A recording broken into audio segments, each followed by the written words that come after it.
राधे राधे दोस्तों, स्वागत है आपका मेहनत के सफर में। आज डे 125, तो आज प्रैक्टिस नहीं। तो दोस्तों हम निकल गए बाहर घूमने के लिए कार से। आज देख लो S11 है, आराम से घूम रहे, थोड़ा रोला सेट कर रहे हैं। और आज दोस्तों हम जा रहे थे पिक्चर देखने, तो पिक्चर देखने भी जाएंगे। ये देखो आ गए हम पिक्चर देखने। तो यहाँ पे पुरानी पिक्चर थी, दोस्त का ही था पूरा, तो इसने ये वाली लगा दी KGF ही।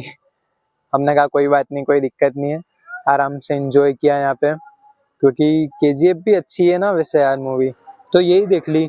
मतलब आज दोस्तों अपन फुल एंजॉय के मूड में है, क्योंकि कल से फुल प्रैक्टिस और सब काम जैसा पहले करते थे उससे डबल होगी मेहनत।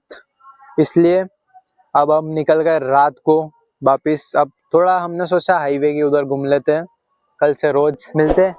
राधे।